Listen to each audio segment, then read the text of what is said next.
రాష్ట్రంలో కూటమి ప్రభుత్వం ఏర్పాటైన తర్వాత దివ్యాంగుల పెన్షన్లు కానీ అదే వృద్ధాప్య పెన్షన్లు కానీ కొత్తవి ఇంతవరకు కూడా మంజూరు చేయలేదు. అయితే ఇదే క్రమంలోనే విజయనగరం జిల్లాకు సంబంధించినటువంటి పలువురు బాధితులు అయితే ఈరోజు కలెక్టరేట్ ప్రతిరోజు కూడా వస్తున్నప్పటికీ కూడా తగు ప్రయోజనం జరగట్లేదంటూ కూడా చెప్పుకొస్తున్న నేపథ్యం అయితే కనిపిస్తూ ఉన్నది.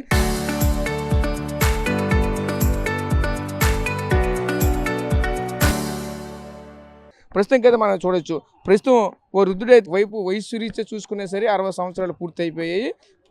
మరోవైపు చూస్తూ ఉంటే పూర్తిగా డిజేబుల్ క్యాండిడేట్గా ఉన్నారు. కానీ ఇతనికి సంబంధించిన ఇంతవరకు కూడా ఒక పెన్షన్ కూడా రాకపోవడంతో ప్రతిరోజు వచ్చి వెళ్ళడమే తప్ప మాకు అసలు ఏది కూడా ప్రయోజనం జరగట్లేదు అని చెప్తూ ఉన్నారు. ముఖ్యంగా చూసుకుంటే ప్రతి సోమవారం కూడా గ్రీవెన్స్కి రావడము మళ్ళీ రిటర్న్ వెళ్ళిపోవడం. ఇక్కడ గమ్మత్తైన విషయం ఏంటంటే గ్రీవెన్స్ సెల్ సంబంధించినటువంటి కనీసం వచ్చినటువంటి ఆర్జిదారికి సంబంధించినటువంటి కనీసం ఒక పోర్టల్ కూడా ఏర్పాటు చేయలేనటువంటి పరిస్థితే ఉంది. ప్రస్తుతం చూసుకుంటే ఈ పలానా రోజు మీ పెన్షన్ కోసం వచ్చాము, మేము ఏర్పాటు చేసామని చెప్పలేనటువంటి పరిస్థితి. వచ్చినటువంటి ఆర్జిదారుని నేరుగా వచ్చినటువంటి పేపర్లు తీసుకొని వెళ్ళి అక్కడ ఉన్నటువంటి అధికారులకి చేతికి ఇచ్చేయడం తప్ప కానీ ఆన్లైన్లో ఇంతవరకు కూడా అప్లై చేయలేనటువంటి పరిస్థితి కనిపిస్తుంది. అయితే దీని పరంగా చూసుకుంటే ఆర్జిదారు ఎన్నిసార్లు వచ్చాడో కూడా పూర్తిగా తెలియనటువంటి పరిస్థితి, ఎన్నిసార్లు జరుగుతుందో తెలియనటువంటి పరిస్థితి. అయితే ఇతనికి సంబంధించి ఇతన్ని తీసుకొచ్చిన వ్యక్తులు కూడా ఉన్నారు, అతనికి పరిచయం ఉన్నటువంటి వ్యక్తులు ఉన్నారు. సార్ చెప్పండి, అతని పరిస్థితి ఏంటి, ఎలా ఉండేవాళ్ళు ఏంటి? బాగుండేవాడు అండి, ఫోటోగ్రాఫర్గా చేసుకునేవాడు. ఆ తర్వాత పాపం ప్రాసెస్ చాలా కాలం అయింది, వచ్చేసి 60 సంవత్సరాలు నిండిపోయి పిల్లలు కూలీనాలి చేసుకొని వేరే ఊళ్ళలో ఉన్నారు, వాళ్ళేం పట్టించుకోవట్లేదు. ఇతను ఫోటోగ్రాఫర్గా ఉండి జీవనం సాగించాడు. ఈ పరిస్థితి అయింది, ఎవరు పట్టించుకోలేదు, ఎవరు లేరు. ఇది పరిస్థితి. గవర్నమెంట్ వాళ్ళు ఎవరైనా పట్టించుకొని అతనికి ఏదో పెన్షన్ వస్తే కొంత మందులు కొనుక్కోవడానికైనా కొంత సాయం ఉంది. అతను నడలేని పరిస్థితి, ఇంకోళ్ళు తేడం ఇంకోళ్ళు తీసుకెళ్ళడం అంటే చాలా కష్టం అవుతుంది కదా. ఇంకోళ్ళు కూడా కష్టం. ఎంతమంది వాళ్ళు తిరుగుతారు, ఇతను సాయం చేస్తారు. ఒకసారి 2 సార్లు అంటే సాయం చేస్తారు, ప్రతిసారి సాయం చేయడం అంటే కష్టం కదా. ఇది గవర్నమెంట్ వారు అది పట్టించుకొని అతనికి ఏదో అతని మట్టుగా అతను బతికేటట్టు ఒక నా పెన్షన్ వస్తే అతని జీవనం బాగుంటుందని నా అభిప్రాయం. అది మీరు మన్నించి అది ఆయనకి ఏదో భృతి కల్పిస్తే అతని జీవనం బ్రతికి చచ్చినంత వరకు బాగుంటుంది. అది నా అభిప్రాయం. ఓకే, పెద్ద మీరు మాట్లాడగలరా?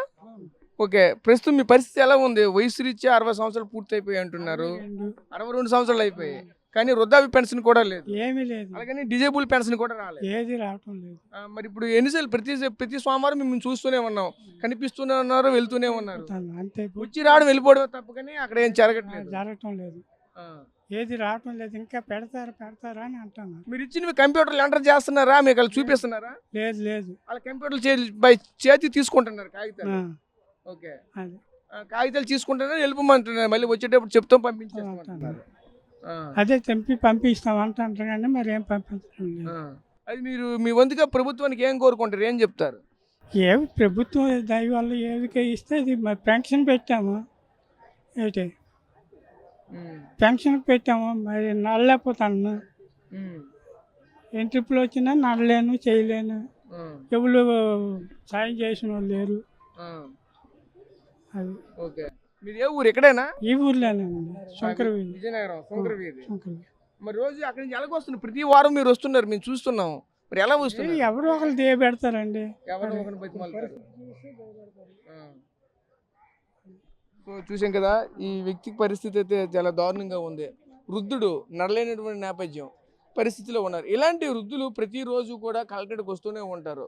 ప్రతిరోజు గ్రీవెన్స్ అయితే ఉంటుంది. ఆ గ్రీవెన్స్కి వస్తూ ఉంటారు. ముఖ్యంగా సోమవారం వస్తే చాలు గ్రీవెన్స్ పూర్తిగా నిండిపోతున్న పరిస్థితి కనిపిస్తుంది. ఎక్కువగా గ్రీవెన్స్కి వచ్చే వినతలు కూడా ఇలాంటి వినతలే. అదే మరొక వైపు భూ సమస్యలు, ఈ సమస్యలతోనే ప్రతిరోజు కూడా గ్రీవెన్స్ అయితే నిండిపోతున్న పరిస్థితి. కానీ దీనికి సంబంధించినటువంటి పూర్తి స్థాయిలో అధికార యంత్రాంగం కూడా పూర్తిగా గ్రౌండ్ లెవెల్లో పనిచేయట్లేదు అనడానికి కూడా నిదర్శనంగా కనిపిస్తుంది. ఎందుకంటే ఇటువంటి వ్యక్తులు ప్రతిరోజు కూడా వెళ్తున్నారు, వస్తున్నారు తప్పకుండా వాళ్ళ సమస్య పరిష్కారం కావట్లేదు.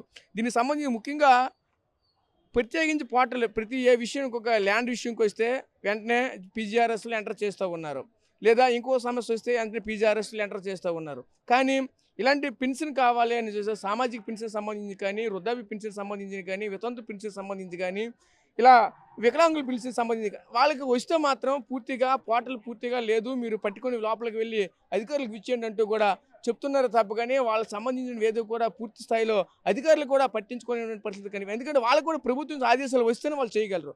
వాళ్ళు కూడా ప్రభుత్వాల నుంచి ఆదేశాలు రాలేకపోవడంతో పూర్తిగా ఇటువంటి వాళ్ళైతే తీవ్ర ఇబ్బందులు అయితే ఎదుర్కొంటున్నారు. కూటమి ప్రభుత్వం ఏర్పాటయ్యి సుమారు 2 నెలలు పూర్తి అయిపోయాయి. 2 సంవత్సరాలు అయితే పూర్తి అయిపోయింది. కానీ కొత్త పెన్షన్ ఇవ్వకపోవడంతో ఇలాంటి వాళ్ళు ఈరోజు జిల్లాలో వేలాది మంది అయితే తీవ్ర అవస్థలు పడుతున్నారు. కొంతమంది చూస్తూ ఉంటే పౌజు పెన్షన్లు మాత్రం ఇస్తూ ఉన్నారు.